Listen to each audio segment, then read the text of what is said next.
Pode Tudo, podcast da Tricon Coworking, traz entrevistas num bate-papo descontraído que te deixa mais conectado com o mundo de negócios e oportunidades. A apresentação, Jonas Tube.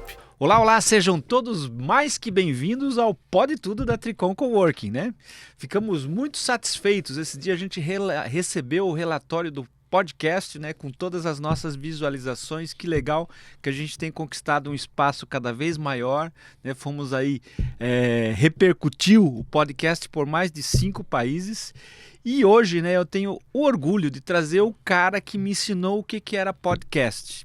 Bem-vindo, Romualdo da Silva. Pô, obrigado. A honra estar aqui, que isso. E o bacana, né, cara, lembrando lá atrás, né, quando você disse, vamos gravar um podcast, tá? Eu fui lá e botei uma roupa bonita. Naquela época não tinha imagem, né? Não tinha imagem. E eu achando assim, tá, e aí, eu tô bem, Romualdo? Não, você deve estar ótimo, mas eu não tô te vendo, né? É verdade. E na verdade, acho que você fez comigo mais de um, se eu não me engano. Mas um foi o principal, na verdade. Sim. Na verdade, contou a tua história e tal. E é legal. Eu comecei a minha trajetória com podcast em 2018. Era tudo muito mato ainda, né? Então, eu apostei no formato e hoje estamos aí, né? Deu certo. E fala um pouco desse formato. Ele ajuda a impulsionar os teus negócios, ele cria relevância. Qual que é o prazer, né, para quem está assistindo e de repente até se inspirando para criar o seu próprio podcast? Como é que é? Na verdade, hoje meu negócio está 100% estruturado, pautado no podcast.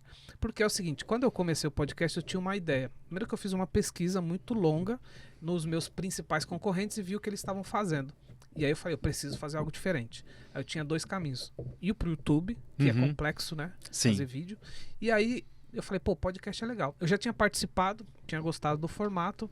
Eu falei, eu vou testar. Mas tinha uma grande estratégia por trás de tudo isso, que aí eu não posso revelar, senão eu entrego todo o jogo. Claro. Né? Mas quando eu comecei em 2018, foi com uma ideia de criar uma autoridade. Sim. Porque essa é a grande palavra-chave também. Você é o famoso quem, né? Exatamente. E aí comecei bem devagarzinho, em 2018. Foi indo. Ele era fazia 2 por mês. Em algum momento eu falei, poxa, tá na hora de crescer.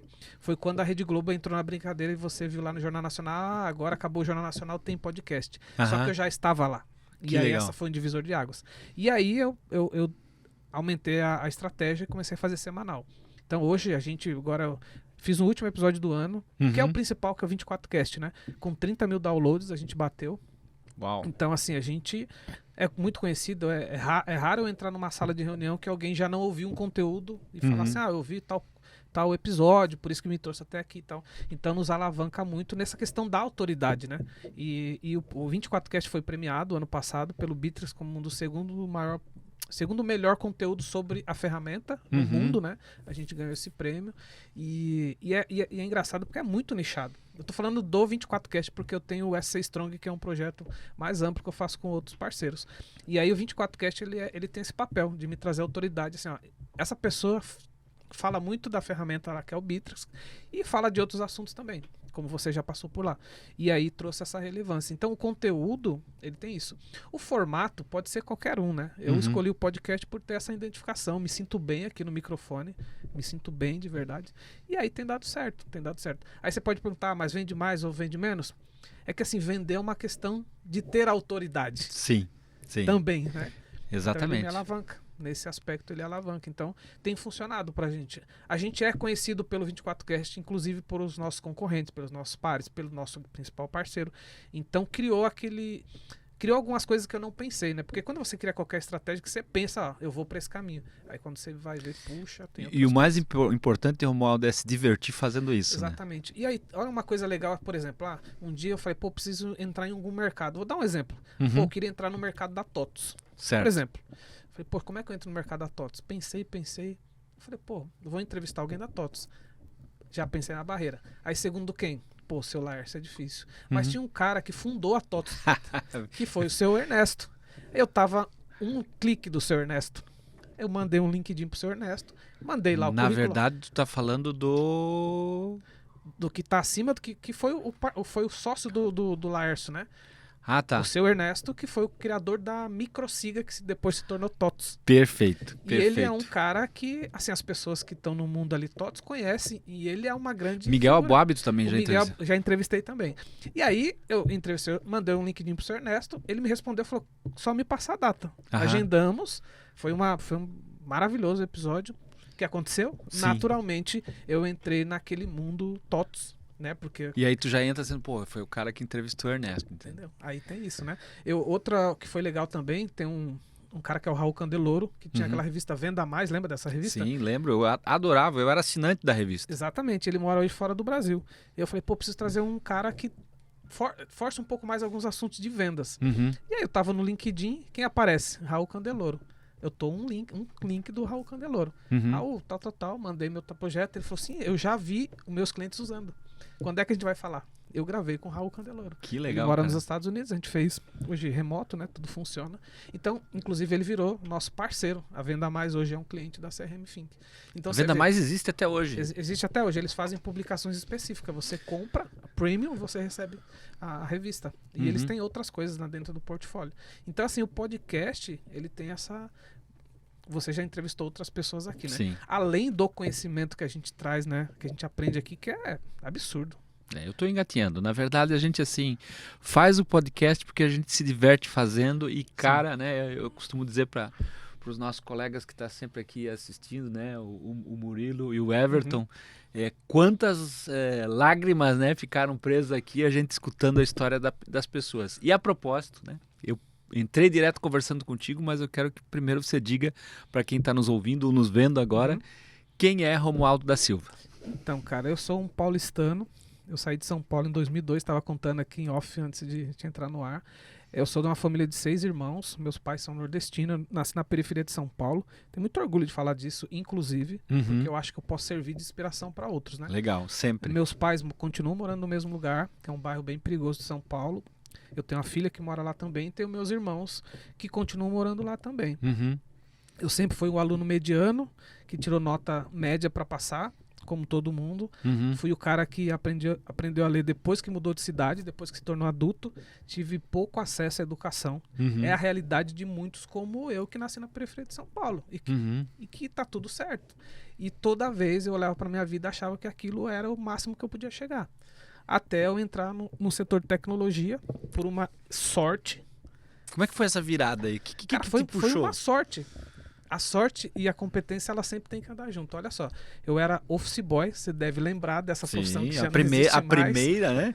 A primeira melhor profissão dentro de um escritório. Exatamente, era office boy. Eu era office boy numa empresa. Primeiro assim, eu comecei a vender chocolate no trem, né? A gente, a família era grande, a gente tem que todo mundo sobreviver. Se virar. E eu vendia chocolate no trem, mas eu brinco que eu não sabia se eu vendia, eu corria da polícia que você não pode vender, né? Mas ali foi Com que idade isso? 12 anos. Caraca, olha só. E aí um dia um cara falou, tem uma empresa ali, pô, precisando. Vai lá, pô, trabalha ali, tá? Foi, pô, legal, vou lá. Me inscrevi e entrei nessa empresa. Office boy, pô, você imagina sair do trem pra uma empresa? Com que idade tu tinha? 14? 14, o primeiro emprego que eu podia empregar, né? Podia empregar. E aí eu entrei nessa empresa, comecei lá como office boy, tal. E aí eles gostaram do meu trabalho e me deram uma oportunidade pro arquivo morto. Olha que loucura. Aí Na época virou tinha isso. auxiliar de escritório. Auxiliar de escritório. Na época, depois de contínuo, né? Que foi, a gente tava com era contínuo. próxima. Aí eu fui auxiliar de escritório ali e tal. E aí um dia, olha que loucura. Aí eu fui pro financeiro, me deram a chance, pô, vai pro financeiro. Nessa época não existia muita tecnologia, tava lá ainda, era tudo muito DOS, né, pra quem lembra. Que ano que é isso, tu lembra? Ai, caramba, 93, 94, né, por aí. Bastante tempo antes não, da Copa tu ali. tem que idade, meu amigo? Eu tô com 4,7, sou 7,5. Tá 4,7, tá? Eu entrei 9,8 na primeira empresa de CRM, que a gente vai chegar lá depois. Então Tá foi bom. uns 6 anos depois disso aí, antes, né? E aí me deram uma chance, eu não sabia datilografar, não sabia o que era computador, nada. Fui pro financeiro. Aliás, quem tá nos ouvindo não sabe o que é datilografar, né? Datilografia é aquela máquina de escrever, Que você né? bate, né? Isso. É um teclado que imprime, né?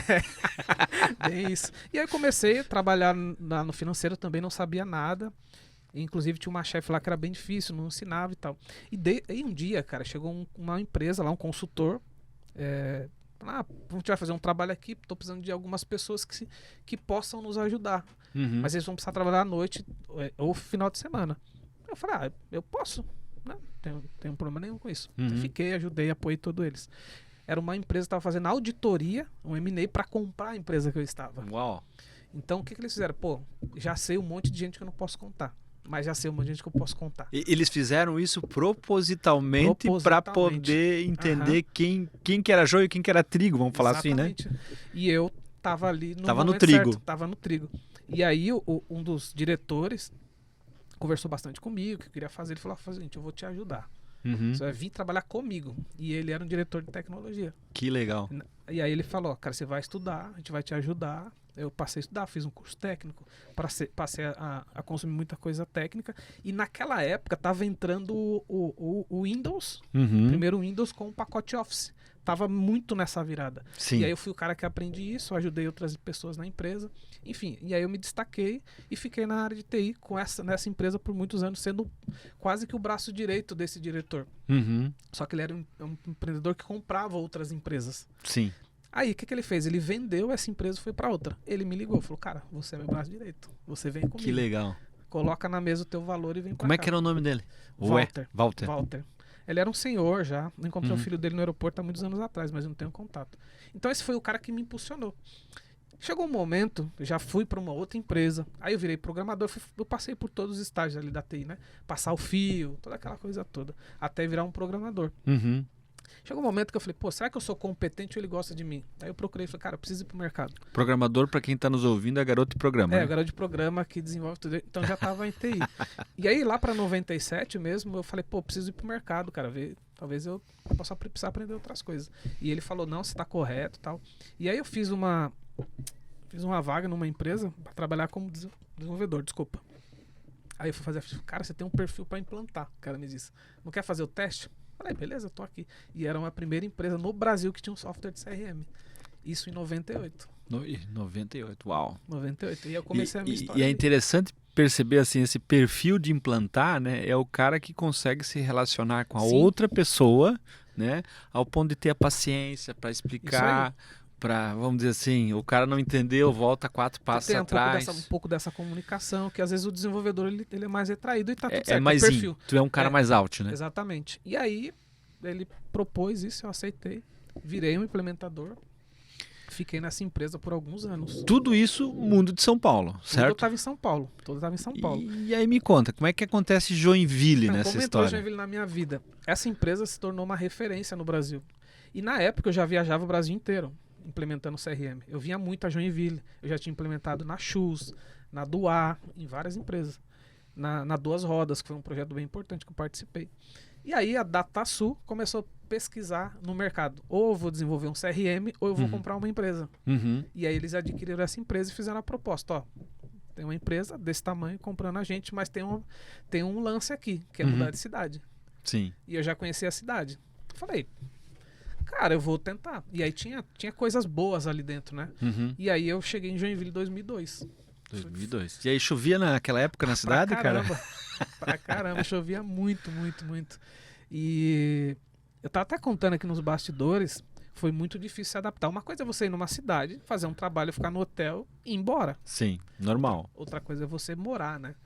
E foi muito difícil, porque o joinvilense, eu até falei nisso, né? Às vezes você tem que fazer, gostaria de pedir pra ser seu amigo. Você quer que eu vá lá no cartório registrar? Quase assim, né, cara? Só que o joinvilense tem um negócio, depois que ele é teu amigo, cara, ele é muito amigo. Ele aproxima. Ele te leva pro Jack. Aí sim, ele te leva pro Jack, ele te leva pra tomar café. É uma característica muito forte da cidade. Mas até isso acontecer, meu amigo, leva um tempo. E eu fui entendendo. Aí eu fiquei um tempo aqui, depois morei em Floripa, pela DataSul, fiquei uns anos lá. Quando eu voltei pra cá, eu conheci a minha esposa. Aí tudo facilitou, né? Aí o coração te prendeu. Aí facilitou. Aí a gente se conheceu, ficou um ano junto, noivou, casou e tal. E aí eu comprei uma residência aqui, realmente determinada a não voltar mais. Mas a adaptação aqui não foi fácil, confesso. Não foi fácil, mesmo tendo essa experiência de viajar o Brasil inteiro e tudo mais. Mas assim, depois que eu comecei a entender o que era essa cidade, a qualidade de vida, não tem como ir embora. E quando tu fala de adaptação, assim, o que te vem na cabeça? É o clima ou era o jeito das pessoas? O jeito das pessoas. O clima aqui em São Paulo, assim, no mesmo dia faz sol, chuva, faz as 4 estações. Tá normal. Tá normal. Eu acho que foi mais a questão das pessoas, né? Porque você fica longe da família, aí Sim. você não tem os amigos, Sim. né? Então isso dificultou pra caramba, assim. Eu acho que muitas pessoas têm essa dificuldade, não sou só eu. Já falei com outras pessoas. Sim. Tem muito em Joinville hoje, muito paraense, né? Que vem morar aqui muito. eles comentam isso, cara, né? Muito. Mas depois que tudo isso aconteceu, eu aprendi também a lidar com essa questão das pessoas e tudo mais. E aí, beleza, aí depois eu fui entrando em alguns núcleos de pessoas, né? Eu tinha essa facilidade também.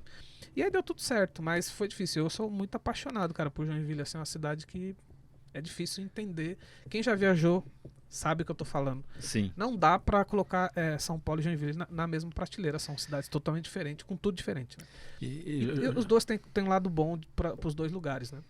Qualidade de vida, sim. Quando você olha uma cidade grande, a gente estava comentando um pouquinho também no off aqui, uma cidade grande, ela é uma máquina de moer carne, né, Sim. cara? Que vai empurrando gente, apertando gente. Verdade. A cidade cresce pela dor, cresce pela falta, Sim. né? Maximiza tudo que é um problema, que às vezes é pequeno porque é muita gente impactada, né? É verdade. E tem uma coisa que eu consigo entender bem aqui, quando assim, tal coisa não funciona. Eu falo, cara, tá tudo certo. Imagina fazer isso funcionar em São Paulo, Sim. com tanta Sim, gente. Sim. Aí eu consigo perceber que algumas coisas é complexa. Eu consigo perceber também o quanto oportunidade a gente tem aqui de aprendizado. Eu tava Sim. falando em off, né? Eu nunca fui um grande leitor de livro, por conta da minha educação e beleza. Uhum. E quando eu vim pra cá, e a DataSul foi o lugar que foi o meu principal lugar assim de carreira, mudou a minha perspectiva de tudo, Sim. porque o nível das pessoas lá, dos profissionais, era dos mais altos que a gente possa imaginar. Sim. Isso a gente sabe que é histórico aqui na cidade. Quando eu me deparei num corredor, a galera falando, pô, essa semana eu li a revista Veja. Eu falei, cara, o que é a revista Veja? E o cara Não tava nem no teu radar a revista totalmente Veja. fora do meu radar. Aham. Pô, eu tava lendo a revista Veja, tal assunto. Eu falei, caramba, que é isso aí, né? E aí no outro corredor o cara, pô, li o livro tal assunto. Eu falei, cara, tô fora disso aqui, eu vou me enquadrar. Uhum. E aí eu fui pra cima também. Falei, beleza, deixa eu ver o que é isso. Aí eu passei a consumir esse conteúdo na época, que era o que a gente tinha, revista Veja. Eu lembro que eu assinei Isto é, né? Isto é, eu lembro que eu assinei a época, que era da Globo, né? E assinei a Exame. Então, Que ano que era isso? ai, puxa. Pô, eu sempre puxo pelo... 2005, talvez ali. Não, Tem uma... Bom, anterior a essas revistas, eu acho que já não era nessa época, tinha a revista Manchete. Tinha a revista Manchete, né? Mas ela acho que ela foi perdendo a força, né? Foi. Essas aí tomaram mais força. Então, esse lugar que eu me encontrei foi importante pra mim, assim, como carreira, de falar assim, pô, preciso estar em pé de igualdade com essas pessoas. Essa foi um negócio legal. E a DataSul investia muito em educação, Uhum. né? Era um padrão. Tinha era uma cultura. universidade até, né? Tinha uma universidade, a gente fala universidade, da um DataSul. EAD que só tinha outro nome, Aham. cara, 15 anos atrás. Dentro da DataSul. Dentro da DataSul. Inclusive, eu até lembro da equipe de universidade e tudo mais. E lá foi onde eu entendi assim, ó, o jogo tá aí. Conhecimento. Você aprofunda em conhecimento, estuda, busca e fica em pé de igualdade com os teus pares. Isso foi um negócio muito importante para mim. E esse jogo não mudou, né, Romualdo? Ele continua, Ele né? continua. Quem quiser se desenvolver, né, a oportunidade, eu acho que ela está muito mais disponível, Muito porque mais qualquer assim, celular total. te conecta com qualquer Total. biblioteca do mundo, né? Sim, Você sim. talvez não tenha todas as janelinhas abertas, você tem mais janela que você consegue consumir. Então, a gente tinha menos espaço, não tinha internet com esse tamanho. Não. Não tinha. Era diferente. Ela começou mais simples e aí eu fui percebendo essas oportunidades. E profissionalmente também. Profissionalmente também entendi isso, né? Uhum. Aí eu era consultor de implantação de CRM, rodava o Brasil inteiro. Eu lembro que em 2011, 11 de setembro de 2011, né? Sim. Foi aquele dia fatídico. Sim. Eu tava na Renault implementando CRM. Pela DataSul. Era um baita de um projeto, né? Então, essa coisa toda me ajudou muito assim, a desenvolver carreira. Inclusive o lado empreendedorismo. 11 de setembro Foi de 2009, 2000, não, foi 2000, as Torres? As Torres. Foi 2002, né? 2002. Aí eu tava já nessa transição, né, pra É. cá. É verdade, mas eu tava na Renault já trabalhando com CRM. Uhum. E na DataSul também foi onde eu entendi essa questão de empreender. Também foi lá. Porque até então eu nunca pensei em ter um negócio. Zero. Uhum. Nunca tive essa vontade. Uhum. Nunca tive. Eu tive vontade de crescer com a carreira, que também foi o lance que fui aprendendo. E hoje você já é um empreendedor serial, né, meu amigo? Aí é cachaçinha, né? Aham. Aí virou uma cachaçinha de fato. Mas eu também aprendi isso lá na DataSul. O nível de profissional lá, cara, assim, todo mundo que eu falo que é ex-DataSul, acho que tem a mesma percepção que eu, assim. A TOTOS também era uma baita empresa, depois eu passei pela TOTOS. Mas a DataSul era diferente, era um nível muito alto de profissionais. os profissionais que a gente conhece, os executivos que a gente conhece hoje, né? Sim, que todos estão Pode citar alguns aqui. né? Adael, O Adael, pega o Leonardo, pega o Léo, Marco Silva, Marco né? Silva, toda essa galera né, nasceu lá dentro. O próprio, que encontrei Coachella, né? Coachella, que a gente agora tá no conselho junto aqui da Softville. Olha o nível dessa galera, né? O Machado. Paulo o Paiva, Wellington. Moacir, o Wellington, né? A galera que depois ficou como Neogrid. Sim, Se a gente falou 5, 6 nomes aqui, que nível altíssimo. sim. Não tinha como ser diferente, né? Eu acho que quem passou lá e não aproveitou isso, se arrepende. Uhum. Sabe? De falar assim, eu preciso estar nesse mesmo nível dessa galera. Porque tem os que querem e os que não querem também, tá tudo certo. Sim. Não tem nada de errado Sim. nisso. Mas quem entendeu isso, eu acho que Que despontou. despontou e deu outros passos. E o bacana é que você citou ali, né? Quando a gente faz a escolha do que a gente vai consumir, né? Sim. Consumir um livro, né? Uma oportunidade de você se alimentar de algo muito provavelmente bom, porque Com certeza. o chegar a escrever um livro é um processo que vai depurando, né? Uhum. Vai trazendo a essência de experiências, de conhecimento, de histórias, Uhum. de inspiração. Meu genro falou uma frase um dia sobre o livro que ele resumiu bem. Às vezes o livro te leva a um lugar que talvez você nunca vá, né? Sim. Ele sim. resumiu perfeito. E isso é a mesma impressão que eu tenho, assim. Pô, leu a biografia do seu Miguel Aboab. Eu nunca vou estar lá. Mas Uhum. ele me levou lá, na história dele. E naquele tempo e naquele espaço. Né? Exatamente. E aí é perfeito. E fora o crescimento, né? Insights.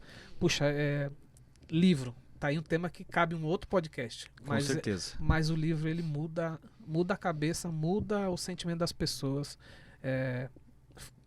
Na minha vida, eu acho que se eu fosse citar 10 coisas, leitura foi uma das coisas que mais me impactou, cara.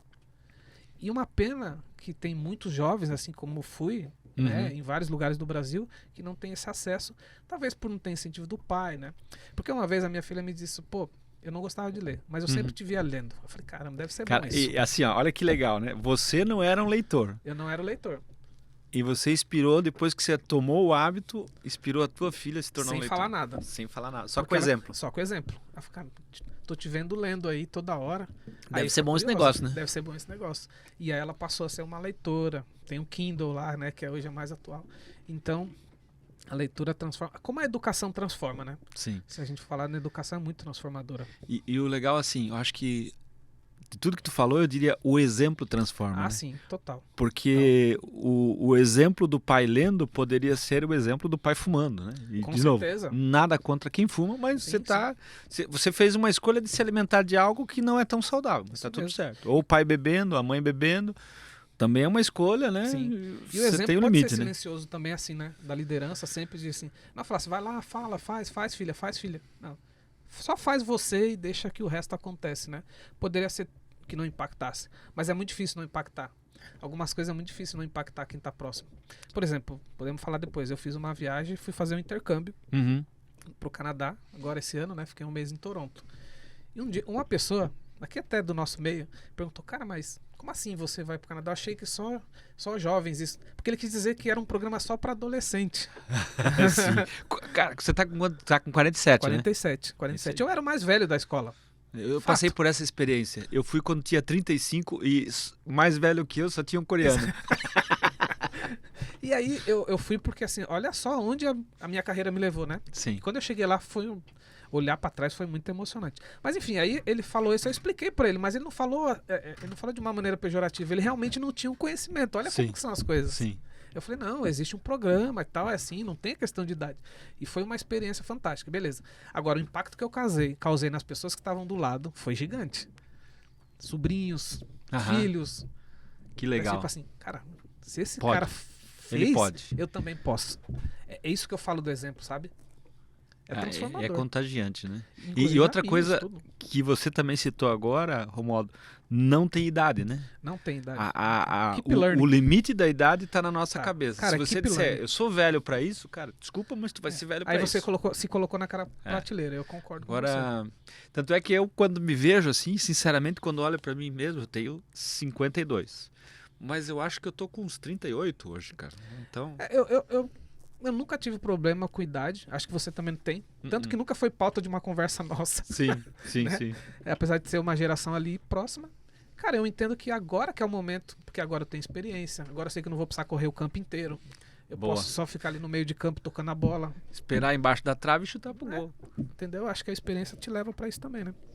Muito bem, meu amigo. Falando agora de negócios, né? O Falando que de você está business. inventando nesse teu mundo, além do podcast que a gente já comentou? Pode fazer propaganda do CRM Thinking aqui, que tá valendo. Legal. Então, eu vou pegar essa história, né? Já pegar o gancho. que eu Think não, continuei. CRM 24. É CRM Think e a Bitrix 24. Ok. Como eu tive muita história com CRM, quando eu teve a virada da TaSul TOTS, eu fiquei um tempo na TOTS, porque inclusive eu cheguei a ser sócio no modelo que era da DataSul. Fiquei na TOTS por 2 anos, acabou o contrato, eu fui pro mercado, criei uma empresa com outros sócios, tal. Foi uma experiência positiva, mas negativa também, porque eu quebrei e tudo mais. E eu falei, pô, não quero mais empreender.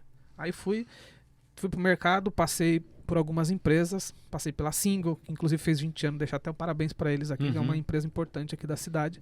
E quando eu estava na Single, eu fui convidado para trabalhar numa empresa ligada ao Google. Eu já tinha sido convidado quando estava na TOTS, só que aí, pô, trabalhar com cloud. Cara, cloud ninguém sabia o que era. Eu falei, cara, eu tenho um filho para criar, não posso trabalhar esse negócio, é muito longe. Aí eles me ligaram de novo, falaram, e agora? Eu falei, agora eu posso. Aí eu fiquei 1 ano nessa empresa. Foi uma experiência muito importante, porque eu tive acesso a questões de Google, de fato, na Califórnia, foi muito legal. E aí, quando eu estava lá, eu comecei a fazer coisas do tipo, vou dar aula de vendas com CRM, porque muita gente me pedia. E aí o cara falava assim, pô, já que você me ensinou aqui, essa ferramenta que você está falando, implanta ela para mim, me ajuda. Eu falo, não, cara, só dou aula.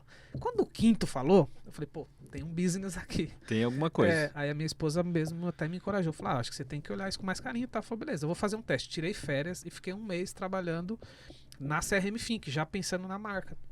E aí deu boa. Eu já estava ali e aí eu peguei, saí da empresa, aquela empreendedorismo com o FGTS, né? Saí lá da empresa, pedi a conta e abri a CRM Think há 5 anos atrás, sozinho. Aí eu me tornei parceiro do Bitrix 24, que é uma ferramenta de fora do Brasil. Um CRM que foi tomando corpo. Na época eles tinham uns 3 milhões de usuários, hoje são 10 milhões. Uau. Tinha alguns parceiros, não tinha muitos no Brasil. E aí foi onde eu comecei a minha estratégia de crescimento. Comecei sozinho, vendia durante o dia, estudava à noite, implantava no outro dia e fiquei fazendo isso sozinho algum Quando tempo. você falava estudava à noite o quê? Estudava Porque eu não sabia, né? o tema. A ferramenta. A ferramenta. Eu sabia o conceito do CRM. Aí eu vendia, falei, pô, agora eu preciso saber o que esse cara quer. Aí eu passava a noite. Eu lembro que várias vezes eu acordava na madrugada e estudava para poder implantar. E não é que o manual estava em português, provavelmente, né? Não tinha nada em português. Era tudo, já estava tudo, a maioria era em inglês. E aí comecei a formar time, enfim, passando, hoje a gente é o 3º maior parceiro, estamos entre os 5 maiores parceiros do mundo. No Brasil são 200, no mundo são 20 mil parceiros e a gente tem esse número importante, né? Temos clientes no Brasil inteiro, tem cliente fora do Brasil também que a gente atua e é o meu negócio principal.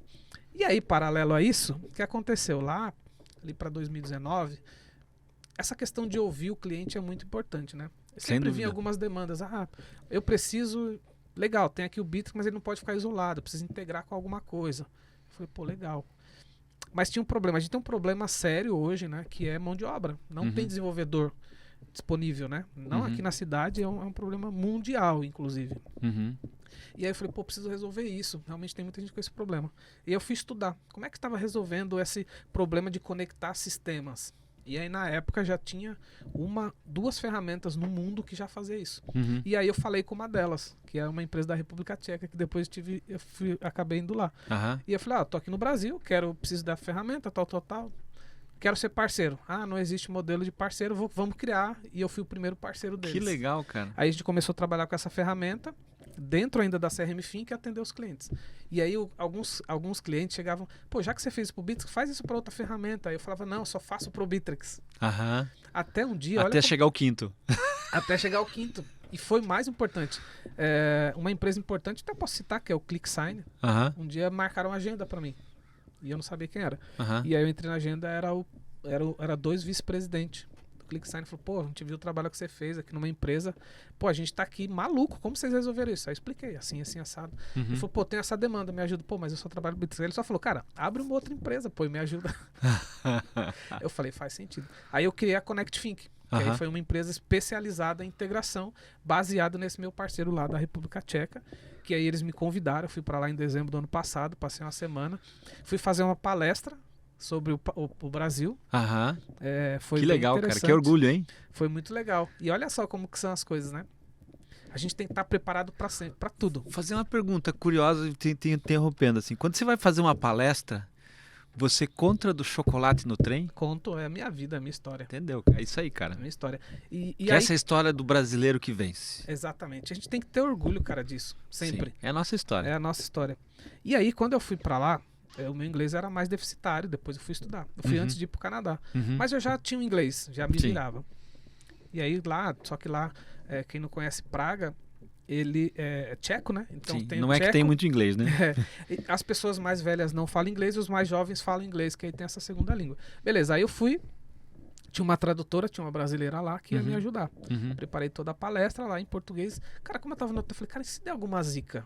Uhum. Vou preparar o material em inglês também. E aí eu estudei o pitch. Uhum. Chegou na hora de entrar, a moça falou, pô, não vou conseguir te ajudar. Assim, Assim.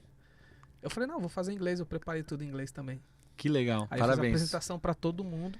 E aí eu tive uma sacada. Pra você ver como é importante. Eu cheguei, comecei a falar assim, ó, gente, só vou pedir desculpa, porque no meu país só 3% da população fala inglês. Então Uhum. pode ser que o meu inglês não seja o mais perfeito, Uhum. mas eu vou seguir minha apresentação. Uhum. Tava o CEO da empresa, tudo lá. E aí eu fiz a apresentação. Aí no final as pessoas me procuraram. Mas como assim você pediu desculpa? Eu não entendi. A tua comunicação foi perfeita. Você vê como que é as coisas, né? Que legal, que legal.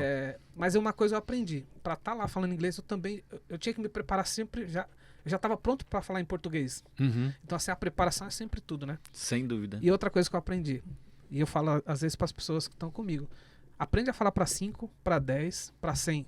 Quando você precisar, você vai falar para qualquer número. Sim. O número não importa, importa mais, né? né? E aí foi uma baita experiência assim para mim. Você falou pra quantas pessoas lá? Eram umas 30 pessoas, que era boa parte do time Do lá. time. E aí foi legal. E aí teve uma coisa legal. Aí quando eu saí, uma pessoa me procurou que era a pessoa responsável pelo produto no Brasil. Ela falou, como assim? Então quer dizer que eu tô preparando toda uma estratégia pro mercado que as pessoas não sabem o que eu tô falando? Eu falei, sim. Olha só a ingenuidade, né? E assim, a pessoa, Brasil tal, né? Deve ter com certeza a segunda língua bem consolidada. Sim. E que informação importante você levou para eventualmente Eles repensaram, se resguardar, né? E aí ela falou, pô, legal, eu vou repensar, mudar toda a estratégia, foi muito bom. E me aproximou, eu era o único da América do Sul que estava lá envolvido no assunto que hoje chama IPaaS, né? Que é Integration Platform as a Service.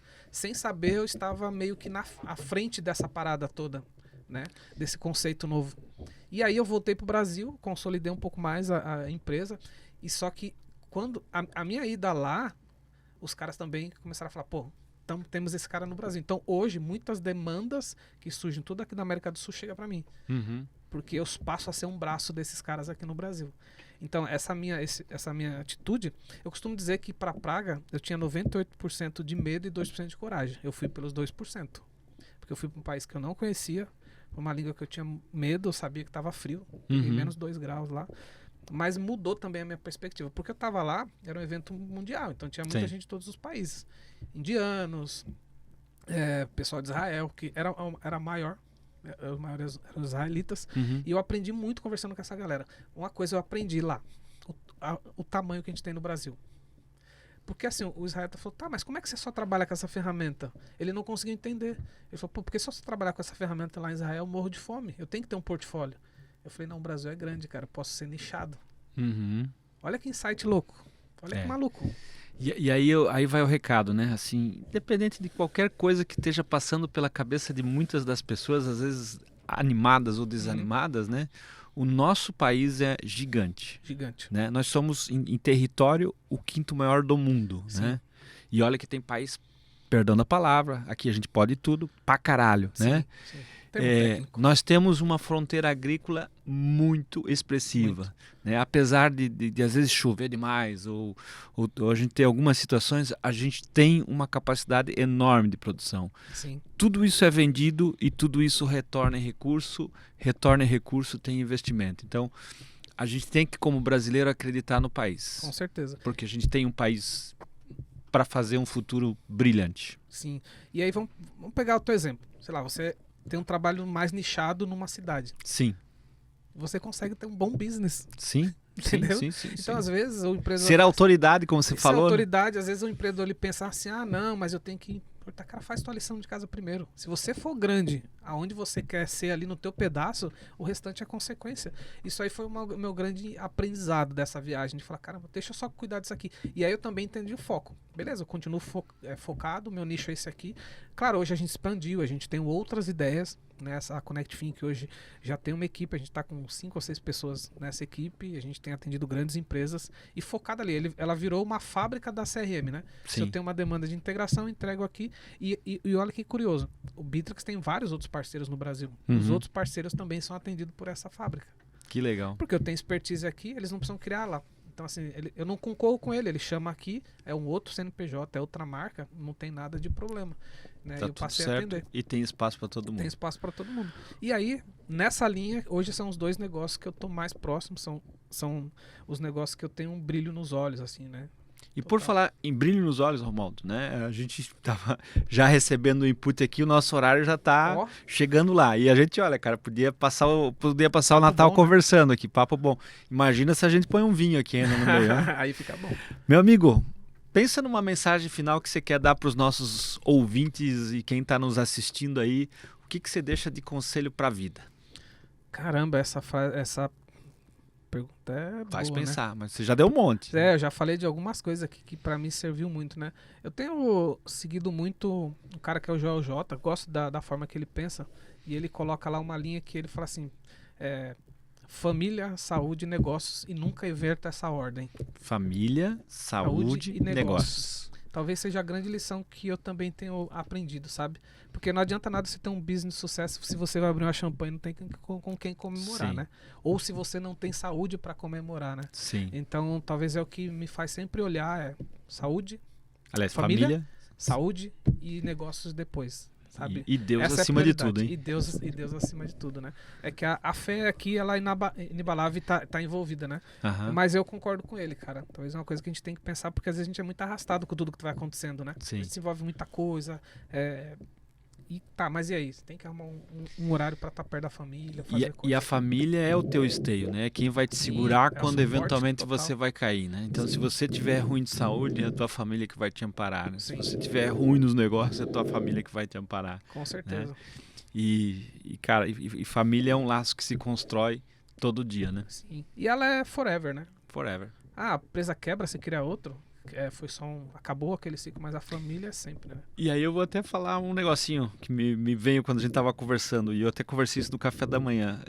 Por exemplo, Natal é um momento meio especial, e não digo especial, ele é diferente para mim e para minha família. Minha família é muito mais reservada, é muito mais joinvilense do que você estava imaginando ali nessa época de Natal. A gente acaba sendo mais reservado, né?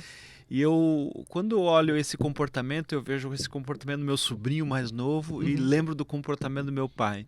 Então, a gente traz alguma coisa dentro da genética que a gente veste que tem a ver com algum impacto que a gente viveu lá fora. Verdade. Né? E aí eu fico me perguntando assim, como é que eu consigo ressignificar para ficar mais contente, mais alegre, mais disposto, né? Então, tem um exercício que vai além do que a gente compreende. É verdade. Meu pai tem 83 anos, é vivo ainda, tá lá em São Paulo, é um negão fortão, vou sempre vê-lo. E eu comecei a entender, cara, a história do meu pai depois de passar por muita coisa, né? Porque o que essa geração fez pela nossa é muito grande, cara. Sim. É muito grande, não dá como expressar. Como é que um cara que era eletricista e ganhava um salário mínimo criou com 6 filhos, né? Essa é uma conta que eu faço assim que eu não consigo entender como ele conseguiu fechar essa conta até hoje. Então, assim, valorizar a nossa história é uma parada muito importante. Sem dúvida. Muito importante. Então, essa é a base pra mim das coisas, assim, sabe? Eu tenho essa base que eu não perco. Eu tô aqui já em modo férias, que é o que eu sou quando eu tô em modo férias. E é isso, eu acredito que a gente tem que valorizar a nossa história, as pessoas que estão perto. Não posso deixar de falar que eu comecei vendendo chocolate, não vejo problema nenhum nisso, porque eu preciso inspirar outras pessoas. E é uma das coisas que está dentro do meu business. Sim. Dá espaço, eu formo muita gente lá dentro, primeiro emprego, porque assim, se um dia alguém me deu espaço, eu tenho que continuar essa roda aí.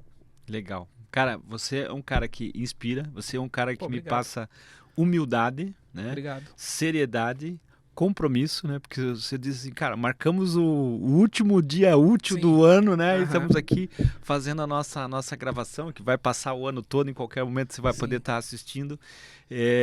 Você é um cara que tem paciência e empatia para estar com as pessoas. Então, obrigado por Pô, eu me que inspirar, agradeço. obrigado por, na época, também me dar a ideia, né? Eu, quando fiz o podcast, eu nem imaginava que hoje eu teria um também Sim. e estaria me divertindo tanto com ele. Obrigado. Então, cara, muito obrigado, né? Sucesso para você em todos os teus negócios. Obrigado, igualmente. E a gente agradece aí a presença de todos aí que estão nos assistindo, nos ouvindo e esperamos vocês no próximo Pode Tudo da Tricom Coworking. Você ouviu o Pode Tudo, o podcast da Tricom Coworking com Jonas Tube.